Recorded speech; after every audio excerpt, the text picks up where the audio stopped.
You're listening to TFM.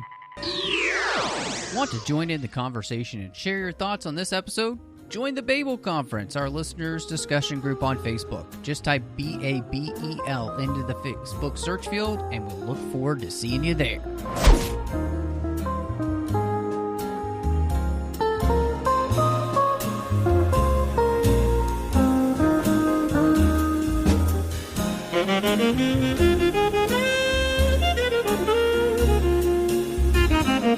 Well, hello and welcome to TFM's local watering hole. And I've got to say, Christy, the Continental here is not looking as fancy as I remember it. A little, I don't know, it feels a little crispy in here. Yeah, I saw the caution tape outside, but I mean, I was thinking Winston usually lets us in, so why not? But there's nobody here, so I don't know what to do now. Yeah, I'm really sad. And what's worse is this bar is not as well stocked as it used to be. All the bottles seem to be broken and empty, which is really sad. I was looking forward to a nice bottle of Blanton's. But before we dive into talking about John Wick 4, we're very excited to be doing this as we've covered all the films, and now we're here at this latest installment. But thank you so much for joining us. We really appreciate you tuning in to the 602 Club, and we would appreciate it if you do a few things for us. One is just, if you're listening to this at some kind of podcatcher or anywhere you get podcasts, just make sure you are subscribed and you'll get the show as soon as it drops, plus our bonus shows as well. And of course, wherever you're listening, if it allows you to give us a star rating and a review, please do that.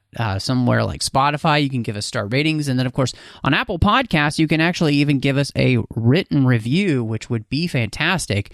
We would really love it if you would do that, because it helps other people be able to find our show and get more listeners. Another way you can help us out, we'd love to interact with you on social media. Please follow us on Twitter at the 602 Club, as well as on Instagram at the 602 Club TFM. Both of those places are places that Christy and I love interacting with you listeners. It means a lot to us, those of you that do. You can find us on Facebook at facebook.com/TrekFM. We've got a listeners discussion group on Facebook just for listeners called the Babel Conference, and you can find that by just searching that in the Facebook search field. We find us online at trek.fm. And of course, we would love it if you would go over to Patreon at patreon.com/trekfm and become a member of our team and make sure that all of the podcasts that we're doing here keep coming to you. It is difficult for us to afford this all on our own because it's a pretty big network. We got a lot of shows we're doing. So go to patreon.com/trekfm and help us out. We're also giving you back to you here in the 602 Club by doing some bonus episodes called the VIP Room that you can only get there. And we have some other fun changes that we're working to enact here behind the scenes with some things coming up at TFM. And the more support that we have, the quicker those will be able to happen. So again, go to patreon.com/trekfm. Well, Christy, I think more than anything, because of what happened in real life, we have to talk about this and kind of start the show with an in memoriam, and the fact that Lance Reddick, who played Sharon, died, and which was such a terrible shock because he was not that old. He was in his 60s, and I loved him as an actor, great on Fringe, and of course here in this role, I think he was just phenomenal.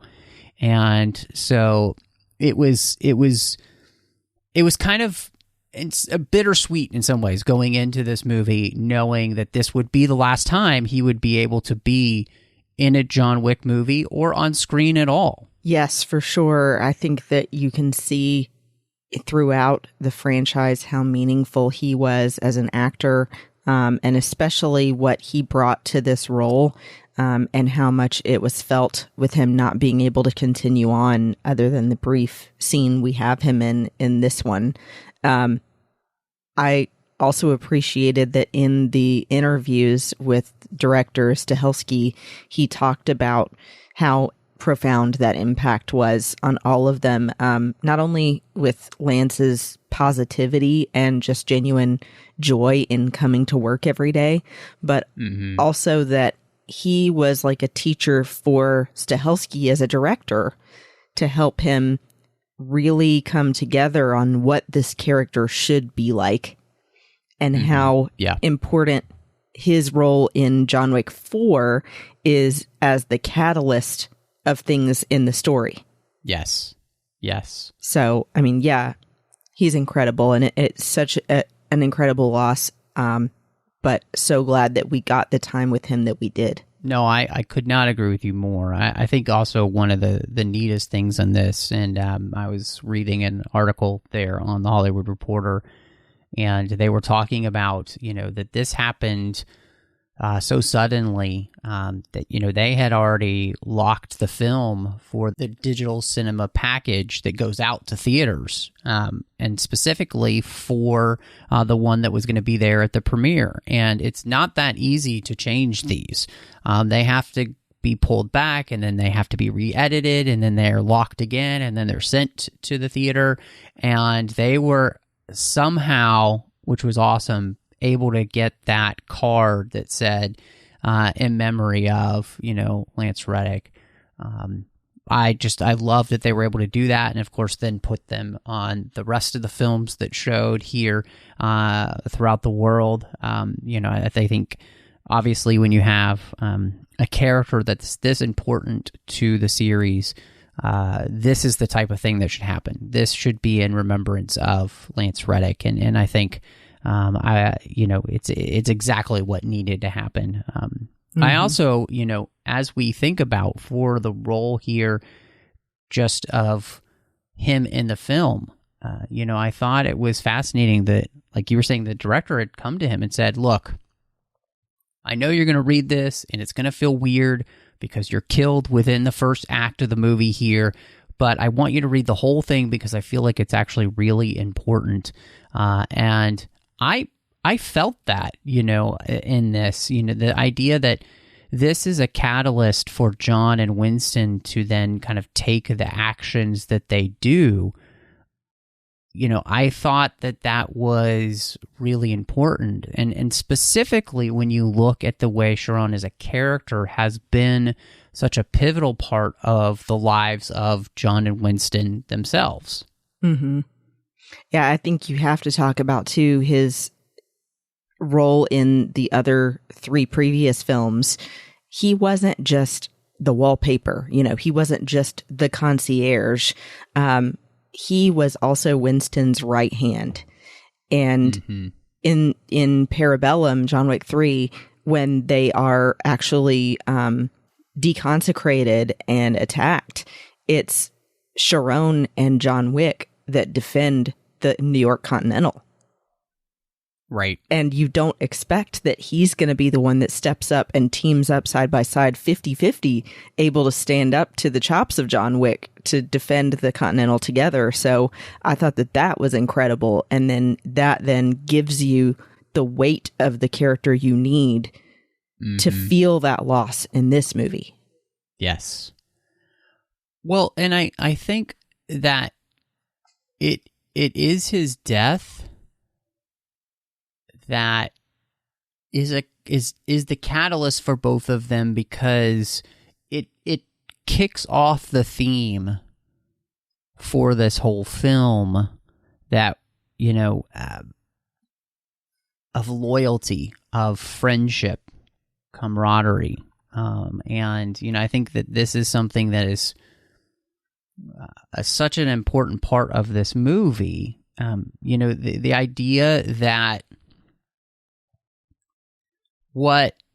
because we're in this really strange world here in the John Wick films, in the sense that everybody, a part of this special world, is an assassin, and they are, they are all murderers. I mean, there's this, and so there's this idea that there's this code of rules that they all live by. And yet there's also almost this like higher code of people being loyal to one another, people actually having true friendships that aren't just based off of a commercial relationship, this transactional nature of you do this for me, I do this for you. And that's, I think really what we clearly see here is we have two different types of codes going on. We've got the code of honor among assassins, and then we just have the assassin's code, right? Mm-hmm. One is relational, and the other is transactional. And it was very interesting to me that this movie was very much kind of about pitting those different types of codes together against one another, because John clearly falls on one side, and the Marquis clearly falls on the other. Oh, I think that's a great point. Go ahead. And so I think that's just something to me that, and that's the thing that I think makes this movie so interesting, because it's the thing that finally allows John to be able to have some resolution in the end, because he finally chooses one code to live by, and that code does end up costing him everything, and he's willing to pay the price of that code. Yeah, I'm so glad that you said it's like two different codes going on, because I think there isn't a better way to say that in initially describing them. I think that you have obviously the one among business associates, all the members that are beneath the high table, and then even, the members of the high table, they have their rules, but then what's considered above all of that even is this code of humanity, I guess I would say, of what's really important above all. And actually, I think it also was said very well when Koji was talking to John at the beginning, and he says, friendship means little when it's convenient. Yes. Because John is saying, I'm so sorry for putting this target on your back by coming here. And Koji's like, no, it's absolutely what I always would have done for you, because I truly consider you my friend. I think I'm so glad that you brought that up, because I thought that was one of the best quotes of the film, and I think it is the one that truly brings this idea into focus, that there is a code of honor among assassins, but it's because they are following not just the code of assassins, again, but they are following something that's much bigger than that. These intangibles like loyalty and friendship that go so far beyond, again, a transactional nature of a relationship. These are relationally based. And what's interesting is that I think this movie really actually speaks to this idea, is that we aren't just transactional beings. We are beings who are actually driven by our relationships with one another. And when we try to be people that are only driven by transactional nature, we end up like the Marquis. We end up like these people who are cold, calculating, and have no desire to, they have little regard for these intangibles like friendship or anything else, as long as it gets them ahead. And they end up alone and afraid and with no help, right? And I think that's something that, again, is just really beautiful.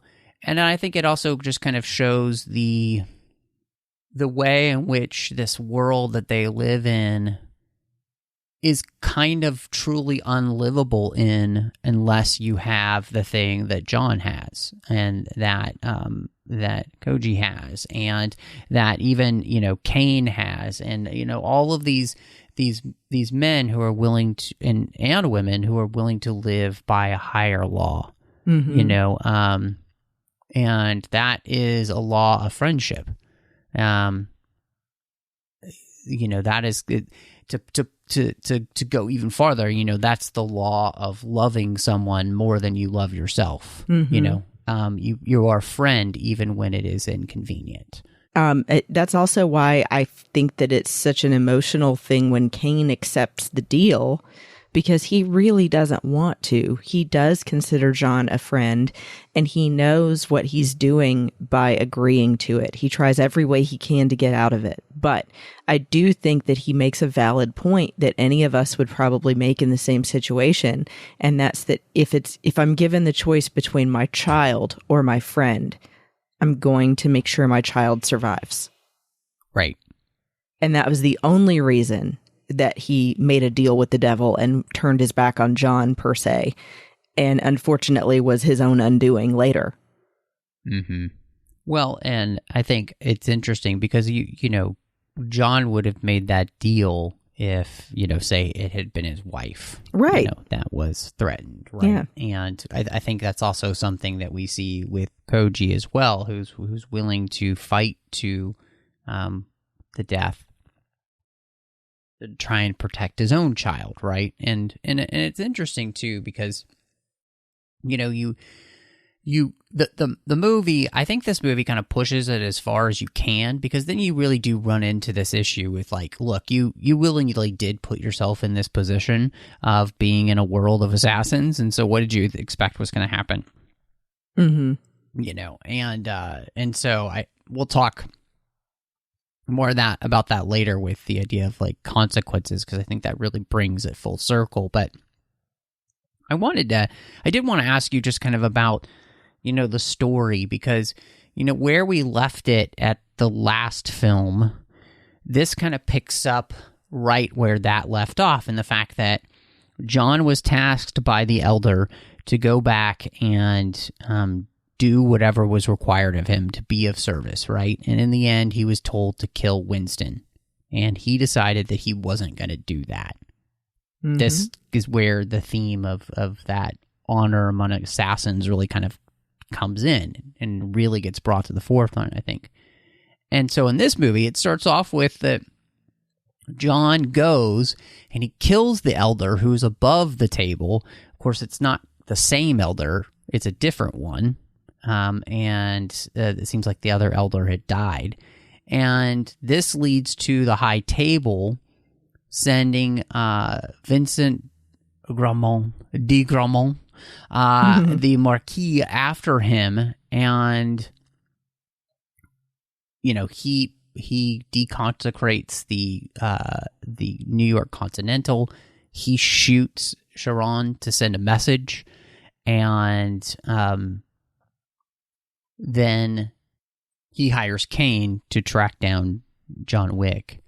And then the only way for John to finally try and put an end to all this is he has to be reinstated by his family, the Ruska Roma, and so he can challenge Marquis to a one-on-one duel. And then he's got to get to the church on time, so that, you know, he can actually participate in the duel, so that, because if he doesn't get there on time, he and Winston die, who's his second in the film, and or you know, if he wins, then they get their stipulation. So, like, what did you think about just kind of finding a way to create this story out of everything that's come? And, you know, this movie, of course, works to bring much of everything that's happened, most likely, to completion. Mm-hmm. I think the biggest thing here, and the way I feel about any sequel, is that you've got to make sure you have legs for the story to stand on to justify another movie. And I think you already had that. And then also keep it simple. And so I do think that they did that very well here, because they've got just a few main goals that have to get accomplished. And then the fun of John Wick itself is the fighting along the way. You know, the journey just to try to get to the top of the staircase. You knew it was going to happen when they said there's 222 steps. It wasn't going to be easy. Yes. And I love Donnie Yen then as Kane saying, John, I need you to get to the top of these steps. It's like, no kidding. So I think that they absolutely did a great job with keeping it simple and making sure that there were things that made sense to drive the story forward here. I think it did very well picking up where it left off, even if it's a different actor playing the elder.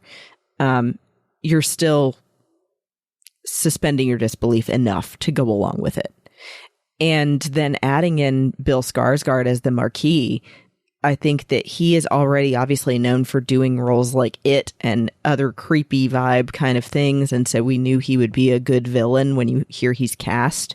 And he's so measured in his speaking, in his actions, that you're eating out of the palm of his hand the whole time, waiting to see what he's going to do next. And he's very unpredictable. So I thought that it was really cool and such an interesting ride of things that I did not expect. Even the way that the Marquis and the Tracker interacted in the stable just totally took me off balance. And I think that ultimately then you're waiting with bated breath for the duel to happen and whether or not John's going to make it. Right. Yeah, I think... To me, I think you called out rightly in many ways. This is kind of a simple story, and they don't overcomplicate things too much, which is great. I think the other really interesting part of this is, as they've been creating these films and deepening this world, it's always interesting to me that, something can get deconsecrated or, somebody can get become excommunicado, and there's always seems to be some sort of loophole to get things back to where they need to be for the rest of the story to happen. And part of that is something that I think really makes sense for a world when you're dealing with a bunch of criminals, right? Like they have this code, but there's always a way around the code or a loophole in the code or something that so that you can be reinstated or and it's always something that involves an incredible amount of death or and people dying and having to survive. And so and I think the other thing that's actually really quite brilliant about the John Wick movies is in many ways the way they use kind of a video game formula, which is you have these objectives and those objectives then get you to the next level and then the next level, so I mean, but I don't think it doesn't detract from anything. It's just it's a great way to tell these stories. And then of course, in much like the video games, there's to get to the next level, you have to go through so however many enemies, and then you get past that, and then you go to the next objective. And as you're trying to do that objective, you've got a bunch of other. So you get to the big boss. Yeah, exactly.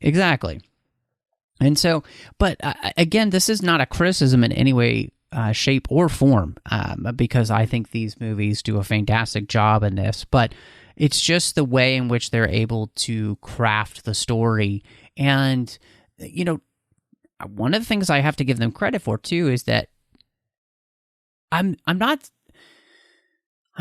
sitting here watching the films anymore, and I think I was slightly critical of the middle films where I just kind of felt like some of the stuff felt the same or whatnot. But I've kind of come around to it and seeing the ways in which, like you talked about, they're able to keep the story simple and they're able to keep it moving forward. But they're also able to create enough interesting new items or new loopholes that allow you to jump through these different hoops that make it seem different enough, but also familiar. And I think that's what this movie is able to do with its story that keeps it interesting, and And it doesn't make it just feel like something that I've seen before in the series. It makes it feel different enough and similar enough all at the same time to make me just enjoy being back in the world of John Wick. But at the same time, I appreciated that what we're doing with the story is that we're taking into consideration all of these things that have come before, and we're actually using them to bring us to a specific end, which is actually to create an end. And I think, for me, this whole movie becomes about, and we've talked about this before with this series, but this movie is really about consequences coming to a head for John, for Koji, for Kane, for Winston, for everyone involved here. It comes to consequences. All the choices that they've made have led them to where they are and where they're going to end up. And I thought that it was pretty interesting that every single one of these people, I mean, Kane, we don't know if he's dead, but it leaves it, with the possibility that he is.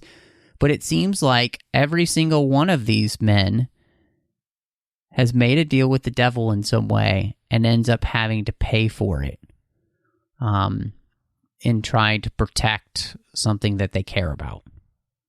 And I just thought that was an incredibly interesting thing to do in a movie that, as we talked about, is in some ways has a level of video game silliness to it, but it really comes down to talking about and showing, okay, these are the consequences of these type of actions, and you can't run from the devil forever. And, I want to say, too, I think what plays into John's consequences as well is, if you remember previously when he first initially kills a guy on continental grounds, that also sets everything then in the future in motion. Yes. And he knew when he did it that he wasn't supposed to, even though the guy deserved it and it was finally an open shot, fair game to take care of the problem. It really wasn't the end of John's problems. It was just going to cause more problems. And then same thing with Winston, then giving him some extra time before he made him excommunicado. And, like the, what do they call it? The adjudicator coming in and telling each of them how they kind of made their bed and now they have to lie in it. I like that they also then bring up in John Wick 4 that at some point you do have to face the consequences of your actions. And, oh gosh, I'm thinking of a specific scene. When was it? When they actually decide on the terms of the duel and they're sitting at the table and they're picking all of the different rules about what the duel is going to entail. They start by also taking a drink and saying consequences. Yep. And that all of them are aware. And I like too how even there are consequences for the Marquis, because sort of playing off of what you said with loyalty being above all, if you're loyal to no one, then no one's got your back when you need them. Exactly. And that leads to his undoing. Yep. That is a great point. And I absolutely adored the fact that we really do, again, when we talk about the consequences for each one of these men, the Marquis having nobody is not only his undoing, but it's his death, right? He dies. And part of that is because Kane and John are friends. They know how to play the game so they can get what they want. They also know how to play people to get what they want. So they play the Marquis and they get exactly what they want in that. I think, it's so interesting, because for John, the consequences started when he decided to kill 86 people to avenge his dog that his wife had left him, and that starts this whole path. I mean, Koji for choosing friendship of John Wick that, brings his own death, and he, doesn't know, but it could possibly lead to the death of his own daughter.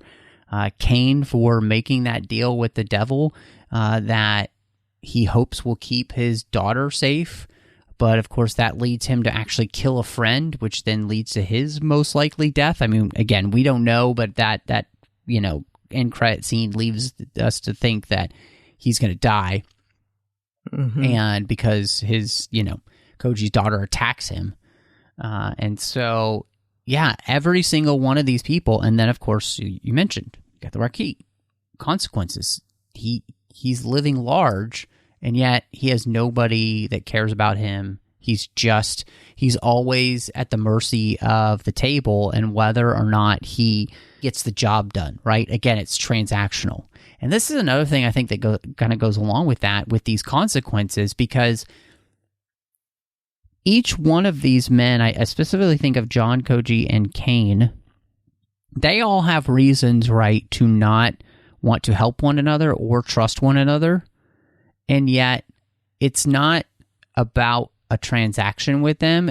They show each other grace, even though they don't deserve it, right? Grace is unmerited favor. Mm-hmm. They show favor towards one another, even when the other person may have done things that why would you do that? It's right. Grace, right? And so there's this, and yet the Marquis himself lives only by the law. There is no grace. And in that, it's kind of like a Les Mis thing. You have Jean Valjean on one side and you have Javert on the other. And, the Marquis is very much Javert. Jean Valjean is definitely more in the John side here, which I think is very interesting because this movie takes place in France. And so, which is the home of the story of Les Mis. And so you get this whole thing happening. And so I just love the way in which they've crafted this narrative in this world, but it's bringing out some of these themes from something as powerful as the story of Les Mis, and, in a very different way. And yet what happens is still the same. And so anyway, that's just actually the whole idea of the Les Mis connection. It's just something that came to me as we were talking, but I just think that's so cool. Yeah, I mean, that is really cool that they're ultimately playing on these same themes of something bigger being each person's end objective, and right, which one is the right one. And I meant to add too, I also like that they do talk a few times about whether or not the characters think or what the characters think about someone else, whether or not they're going to heaven or hell. Yeah.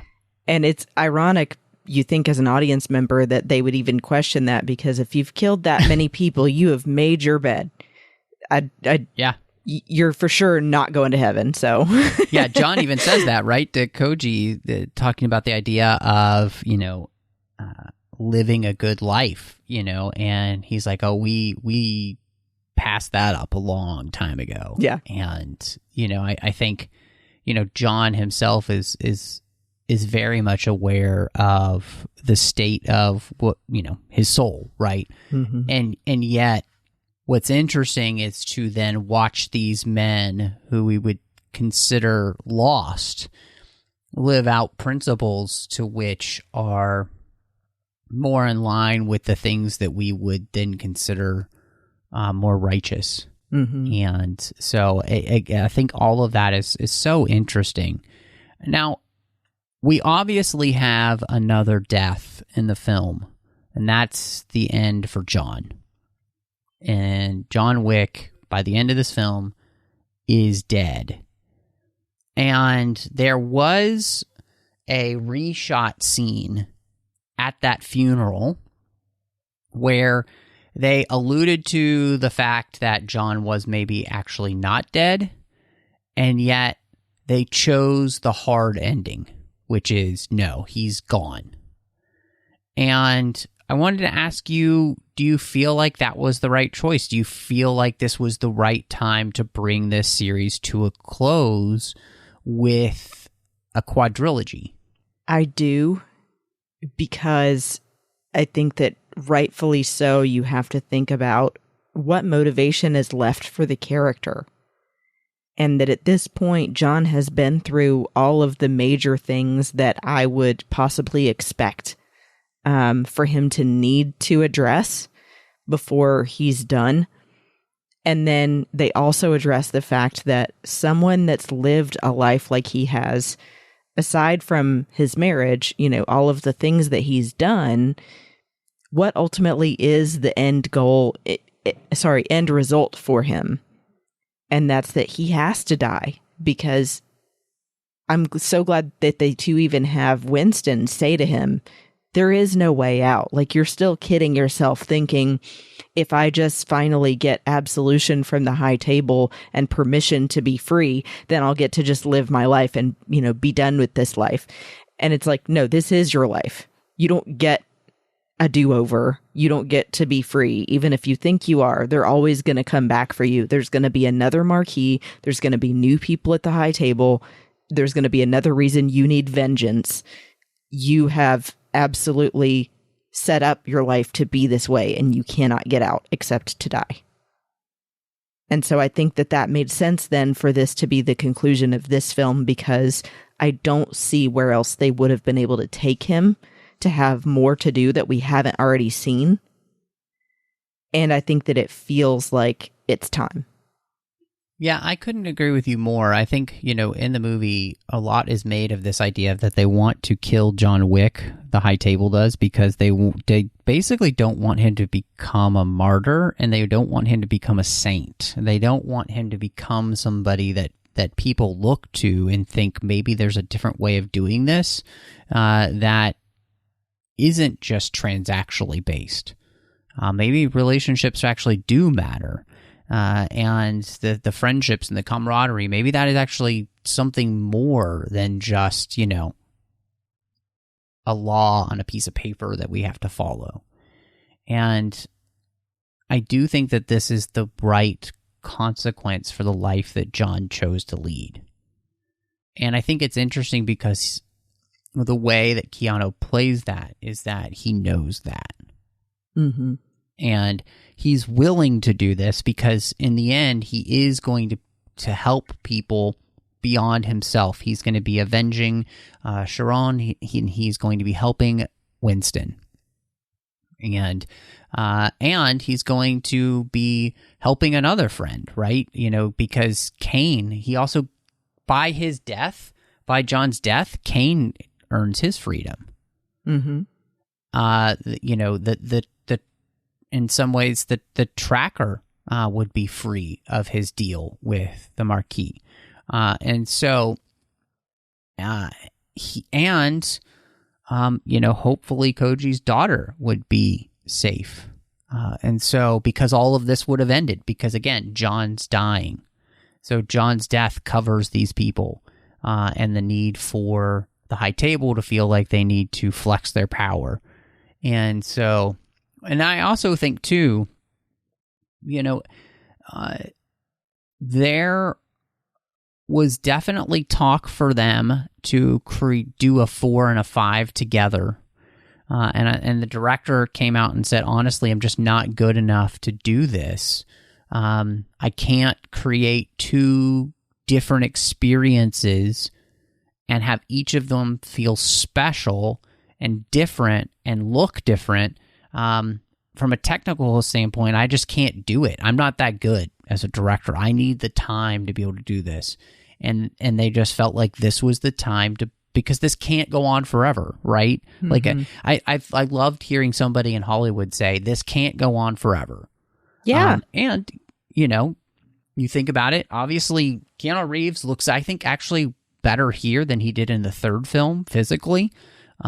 And yet, you know, he's almost 60. And so he can't do this forever. And so I think creating a finale for the character of John Wick is just a smart move. It doesn't mean you can't still play in this universe, but for him, I think it's smart for us to bring it to a close. And it seems like they had put a lot of thought into what the consequences of his actions would be and how this would end for a character like John Wick. And I love that they didn't pull any punches by allowing him to, maybe he's still alive. I thought that them actually doing the brave thing of letting John be dead and letting his then death have meaning for all the people he's been able to save. I thought that was a great choice. Mm-hmm.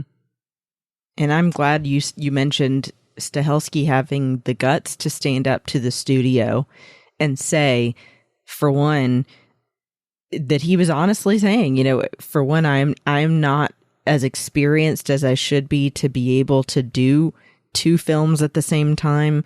And I'm glad that he added that the technology improves over time, and so do their abilities after training in between films with the stunts. Right. Yep. So he's saying there is actually a case for having time between 2 movies and not just making it feel like one long movie in 2 parts. Exactly. So I respected a lot of that. And then also him just saying, like you said, having the guts to say that it can't go on forever, that actors age and they don't necessarily want this to be like Bond, where it can be replaced with another actor to play John Wick.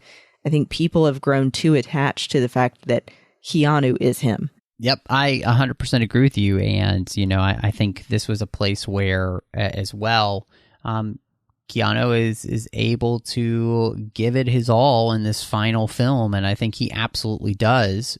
He's fantastic, as always, as John Wick, and I, again, want to give him credit. I think not only does he even look physically better, but I mean the work and the stunts that he's putting in to do this, and the fight sequences and choreography that he's learning, and that I'm sure of course you've got stunt guys too, but you could never tell it wasn't him. And I think that just all comes down to all of that. So 100% right there with you. I'm glad, and I think that this was the right time to do it. And so we have some new friends. We've talked about them, and I do put that in quotes.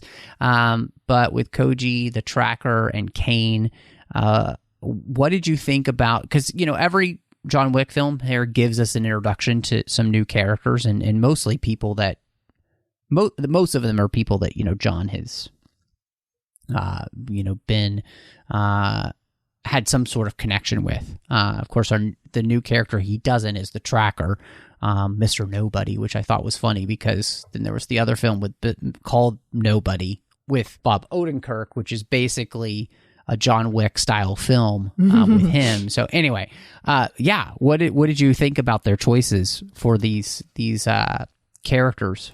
I think that once again, they've gone with some really strong casting with people that were well established in some other dramatic roles. I know for sure I've seen Hiroyuki Sanada, who played Koji in other things before, and have a lot of respect for him and thought he was wonderful as Koji. And especially playing, the whole role of the father and also a manager of a Continental and a friend of John Wick. That's a complicated role. So I really thought that was done well, and that his death meant something as well. I had not seen Shamir Anderson before, but man, he was awesome as the Tracker. And I think that, you come to expect, especially with John Wick films, the gritty nature and a lot of times the painful looking moments, like the Tracker getting his hand stabbed. I mean, talk about great acting from him and Skarsgård with that scene, because I was in so much pain watching that scene. They really make you believe it. And he did such a great job portraying somebody who initially is out for himself and then changes his mind because he respects John. Just from what he's seen of him, he's realized that he can't kill him because he just has too much respect for him. Yeah, I mean, both of them I think are great. And, I think Hiroyuki is just, he's somebody I love every time he's in a film. He's been in so many films, especially in Hollywood recently, and he's just a great actor.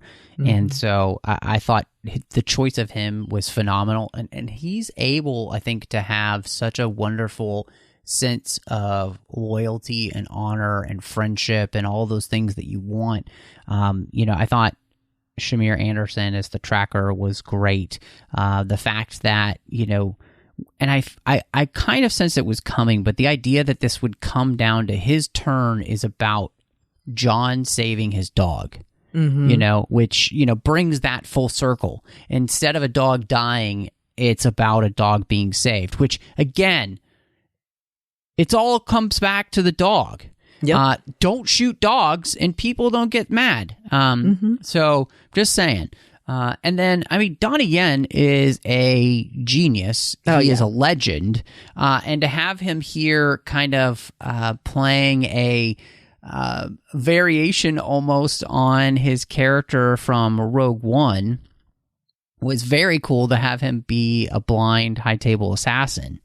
I loved that idea, is that him playing Chirrut in Rogue One, I just think is, again,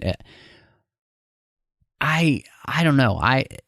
And his ability in action sequences is just phenomenal. But I think on top of that too, and I was reading for him, it was very important to be able to come in and actually have a character.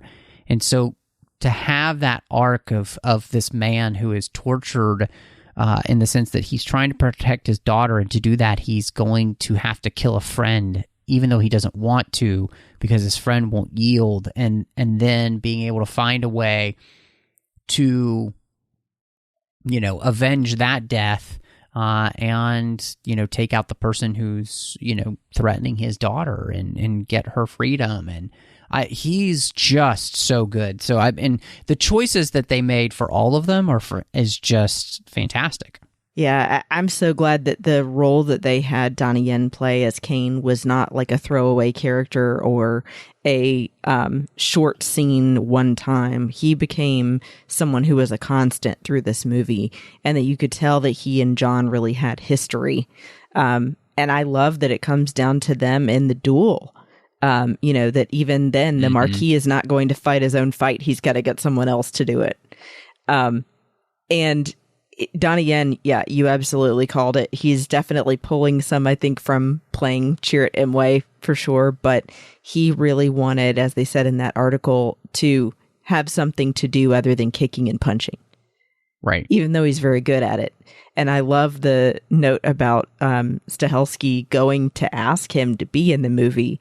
He's, sort of like bowing at his feet, like, would you please be in my movie? Mm-hmm. So, well, and I thought it was really cool too, them talking about the idea that he was a big fan of these films, and so he wanted to be in the movie. So I think that was really cool. They asked, but he was already ready to be in one of these films because he was enjoying them and what they were doing. So no, that's awesome. We were talking about the idea of the action here, and especially the way Stahelski was mentioning that he did not feel good enough to be able to do 4 and 5 together, because he could really only focus on 4 and make 4 what it needed to be, and he would have needed time to create something different. And so what did you think of the action in this film, especially if it's the movie that, John Wick is gone forever as a character and we'll never see him again? Was this the best action that they've done? I really think so, because it wasn't just about the choreography. It was every bit as much about the camera angles. I'm thinking specifically of the fight in the abandoned building where they're shooting from above. Oh, yes. Yeah, it's just totally different way of seeing a fight from an audience perspective, which was really cool. And then even throwing in some new weapons, like I'm thinking of it as the firework gun. He steals it off of one of the guys that's shooting at him, John does, and then is just using it. And I love that becomes his main weapon in that whole scene, is a gun that also shoots like basically fireworks at people and lights them on fire. I don't know how else to explain it. And I like that he got some new moves with getting to use things like the nunchucks. Yes. So it ended up feeling a lot more like a mixture of a Western meets Kung Fu movie. Mm-hmm. Especially when you're first seeing those fights in the Osaka Continental. Yes. So, yeah, yes. I was really impressed at how they made this one stand apart by adding all of those new things. I couldn't agree with you more. I mean, my wife, as we were watching that scene in the abandoned house, she was like, this is like Clue, except it's John Wick with the incendiary gun in every room. Right? So, but I mean, so that action sequence, then you got the action sequence, and the Osaka Continental, you had the staircase, you had what happens in the nightclub, against a guy who kind of looks like he's from Dick Tracy. I mean, there's just so many incredible action sequences in this film. And I think the surprising thing to me was just the way in which they were able to create a difference between all of them. So it didn't feel like I was just watching the same thing over and over again.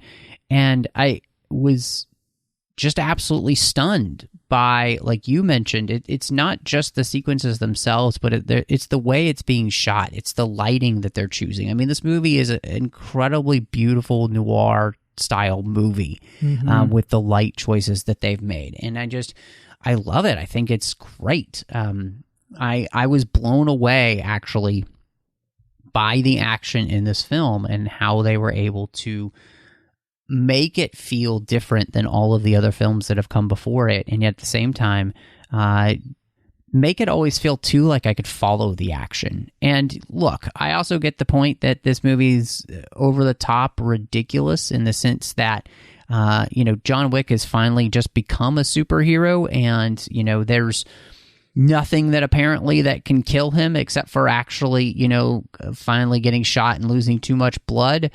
He could fall out of buildings and land on cars and get hit by cars. And I mean, whatever. At this point, we're definitely suspending our disbelief. And to me, that's fine, because that's where these movies have put themselves, basically almost in the superhero genre. Mm-hmm. And so... Oh, and speaking of cars, I meant to call out specifically the scene in France at the Arc de Triomphe. Mm-hmm. That giant circle where they really shot there for a lot of the scenes, and they're having to get in the middle of traffic. And apparently the director is going, oh my God, please don't let anyone get hurt. Yeah. Well, yeah. And they were talking about how they were filming there during COVID. And so they were able to, get access to that. And also, they were actually able to talk to people behind Mission Impossible Fallout, because they had filmed there as well. And they were able to get some pointers on how to do that. But they were able to basically create a LiDAR of that entire area so they could recreate it in the computer so that they could do some scenes. But to me, I was really surprised because that whole scene felt seamless. Mm-hmm. So I couldn't really tell, honestly. Now, I have only seen the movie once, but I couldn't tell on the big screen what was CGI in any way. They might not necessarily have been in France, and when they were. Mm-hmm. So I think, that, again, they just did a phenomenal job. I was just really impressed with that. There is the possibility of more Wick. We know that we're going to be getting the film starring Ana de Armas called Ballerina that takes place in this same universe. And, we may even get some cameos from John Wick. We're not sure. We don't know exactly when that's taking place. There's the TV show about the Continental that's supposed to be happening. But one of the producers, Erica Lee, had mentioned that, they're hopeful that they'll even do a Ballerina 2, maybe John Wick 5. And so I'm interested to see for you whether, you're excited for what's going to come up here in this universe. But when they said John Wick 5, I was like, okay, but how do you do that? Because it seems pretty clear to me, and even just from the director, that John is gone. I would say first and foremost, if there was going to be a John Wick 5, the only thing I could foresee that being about is possibly that the Bowery King and Winston still have a bone to pick and they're going to carry it on in his honor. Or maybe John and Helen had a baby that we didn't know about. I don't know. Okay, yeah, that would be weird. Or an adopted kid. I don't know. Anyway, so I don't think obviously they're going to bring back John in a John Wick 5, obviously, because he's dead. But I don't know. It would be interesting. I do say I have confidence in this director and team in not making something if they don't feel it's justified to the story. So I think that it would still continue to be good doing other things in like the John Wick universe, as long as they're continuing to have something familiar and a reason for telling those stories and not just a cash grab. Because that's very much something that Stahelski and Keanu were about, was that it had to make sense story-wise and they were not going to be just making movies till the end of time. Yeah, and that's where, when I read that, it seemed quite strange to mention a John Wick 5 because of what Keanu and Stahelski had said, right? I just didn't get it. And so, but I mean, I'm all for the idea of this ballerina film. I love Ana de Armas anyway. I think she's great. Yeah. I've enjoyed her and everything that she's been in, especially when she did No Time to Die. Yeah. And, she was so much fun in that. But, of course, this she'll be, I would guess, much less lighthearted. And so yeah, that sounds great. The idea of doing a Continental series, I could totally see how that would happen. I will say at this point, though, the Continental series is something I'm not as interested in because Sharon is dead and because Lance Reddick is gone. Now, obviously, they killed him in this film, and they did that before he had died, so it wasn't like that was the choice they had made because of that. But there's something about it, not having him at the Continental, that just wouldn't make it seem right.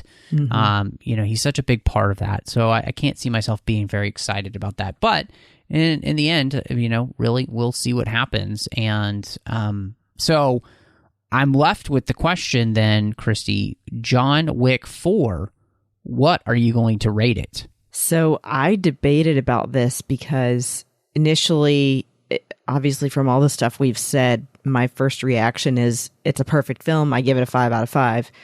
But there's one thing that we didn't talk about that did kind of bother me, and I think was the one weak point of the movie, and I've got to deduct half a point for. And that's the character of Killa that John has to kill to get back in the good graces of the Ruscaroma family. Mm-hmm. To me, just the design of the costuming on that actor, you could clearly tell it was a fat suit, and that he kind of felt like a cross between Penguin and Ryan Reynolds' character in Free Guy. And I can understand that. It was too slapsticky comedy for me, almost. I just think that for a movie where everything else is high stakes and very serious, it wasn't the right look for that villain. And I don't think it had anything to do with the actor. I think it was purely costuming and design, and just having the kind of the direction too of him in that scene of, having him play a silly version of a villain. I just didn't love. But everything else about that scene I thought was so good, and I wanted him to have someone to really stand up to fight, and that's why they picked that actor Adkins for this character because he's experienced at doing fighting movies. So anyway, I just wanted to throw that in there. That was the only thing I didn't like, though.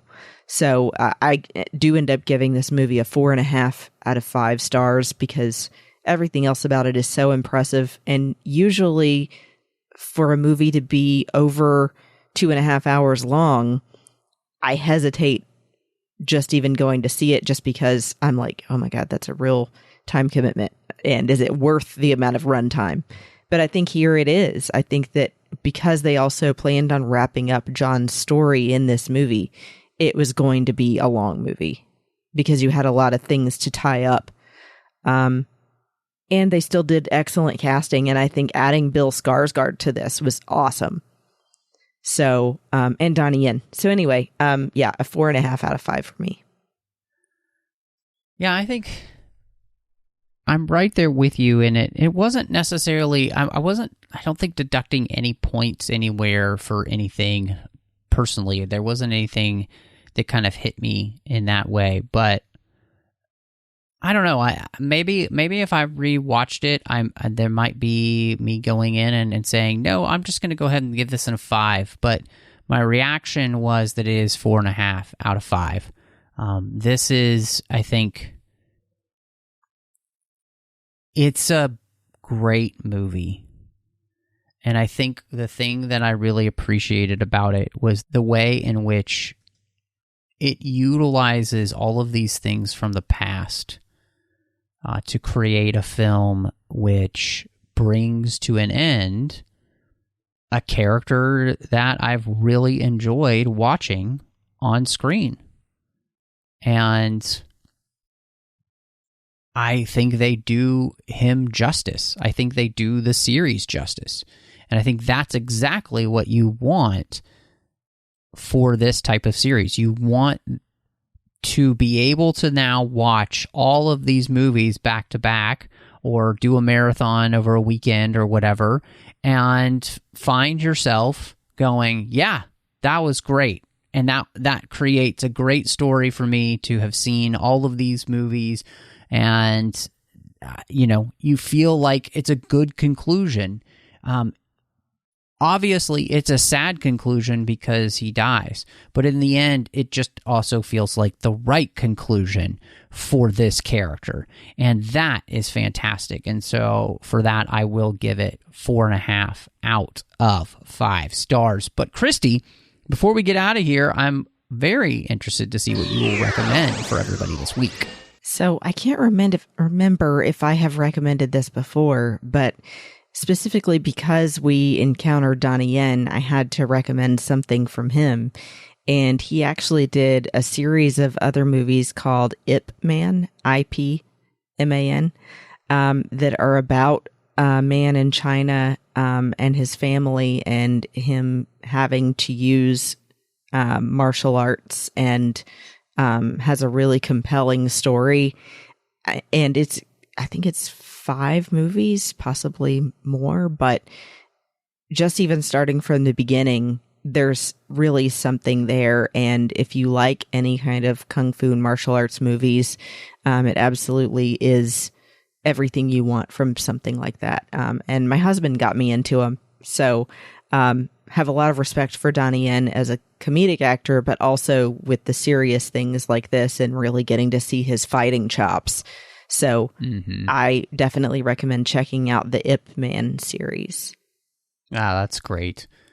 Well, for everybody, I was thinking about something the other day, and, movies in the theaters are, I think, really cool and very special experiences. And I just want to encourage people, we're talking about all these films here that are coming out into theaters. And, I want to encourage people to go to the theater to see these films.